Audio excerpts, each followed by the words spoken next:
that God used to identify us. But in regards to the spiritual, it's not everybody.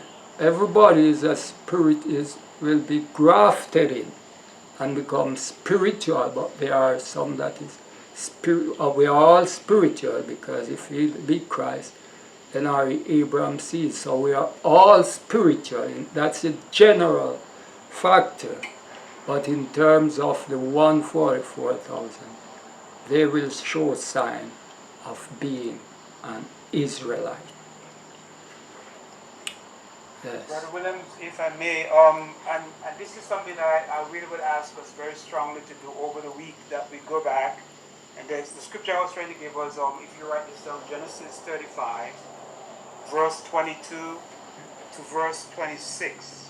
Genesis 35, please write it down, guys. 22 to what? 22 to 30 to 26. 22 to 26. And then compare it with Revelation chapter 7, verses 4, where you say, I heard the number, to verse 8, the end of 8. So you're comparing those two. And what you're comparing are the names. 135 deal with are the 12 tribes of Israel. I want you to go and compare that with the ones that are in chapter 7 of Revelation. And, we can talk about it when you come back. And you may be surprised to find that, the Bible is amazing, but I know you already know that. But God is amazing in what He did. Yes. You got that scripture? Yes, I have it. Everybody, Greg, you got it? Genesis 35 verses 25 to 26. No, 22. 22. To 26. And you're comparing that with Revelation chapter 7, what we just read, verse 4 to 8. So it's a comparison. And what you compare is the 12. They both list the 12, the tribes. And so go from the Old Testament and come to the New Testament and see what you find out when you get there. Yeah, the Genesis version includes Dan, whereas the Revelation Manasseh version. That's the only change. All of the other tribes are right there. Yeah.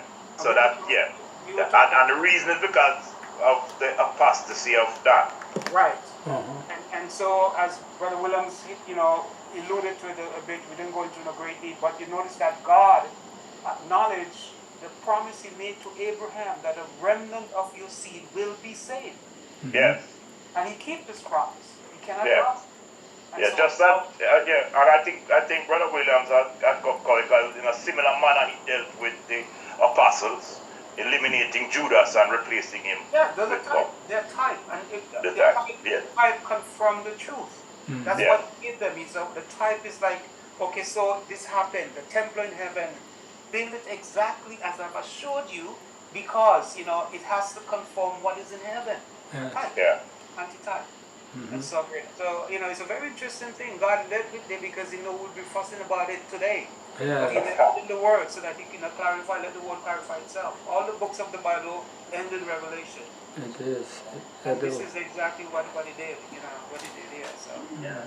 Well, Clem, go ahead with your prayer. So yeah, brethren, what I was asking, I haven't been with you for a few months, and so on really. I was asked to propose a federal grant for this gentleman who called me because of a friend actually told him about me. So I wrote the grant, and in the first writing, we were writing for $350,000.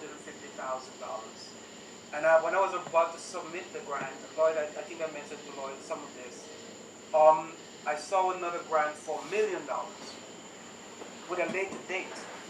And as I was getting ready to submit that, HUD put out a grant for $3.2 billion.